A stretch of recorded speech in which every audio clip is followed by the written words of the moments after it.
চৰকাৰৰ element textile বিভাগৰ সহযোগত ৰাভা চৰপাছ কাউন্সিলে আমি এক্সপো কাম মেলা পাতিবৰ সক্ষম হৈছোঁ মানে হেণ্ডলুম মেলা মূল উদ্দেশ্যটো হৈছে আমি গোটেই ৰাভা চৰপাছ কাউন্সিল এলেকাত যদি চাওঁ বা গোৱালপাৰা কামৰূপ এলেকাত যদি চাওঁ বহু শ আমাৰ শিপিনী আছে যিসকলে ডিফাৰেণ্ট ভেৰাইটি তেখেতসকলে বিভিন্ন প্ৰডাক্ট কৰে কৰাৰ পিছত তেখেতসকলে এটা উপযুক্ত মাৰ্কেট বা তেখেতসকলে যিটো এটা বস্তু তেখেতসকলে আনৰ লগত শিকিবলগা থাকে তাৰ এটা পৰিৱেশ নাপায়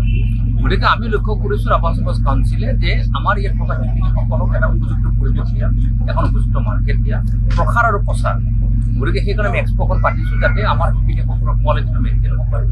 ৰাইজে কি ধৰণৰ ডিমাণ্ড আছে কোনটো কাপোৰৰ ওপৰত নে আৰ্নাইখন আছে নে পাৰ্লাৰখন আছে নে গামোচাখন আছে নে আউচাখন আছে নে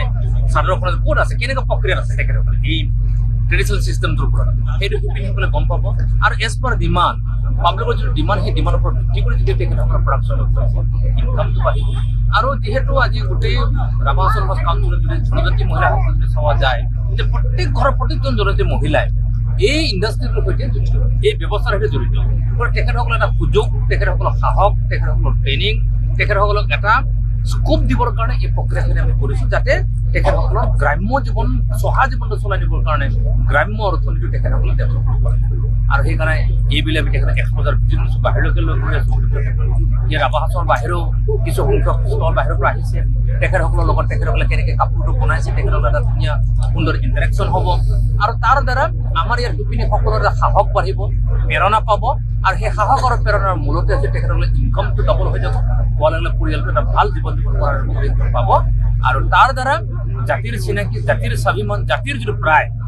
ৰাভা জনগোষ্ঠী বুলি ক'লে পাজাৰখন যিটো স্বাভিমান হয় বড়ো জনগোষ্ঠী বুলি ক'লে গ'লে আৰ্নাইখন যেনেকৈ স্বাভিমান হয় অসমীয়া গামোচা বুলি ক'লে অসমীয়া গামোচাখন বিহুৱানখনৰ যিটো স্বাভিমান হয়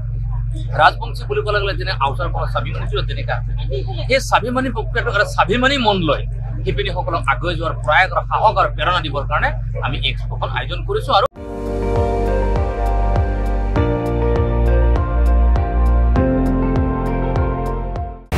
আপুনি চাই আছে ND24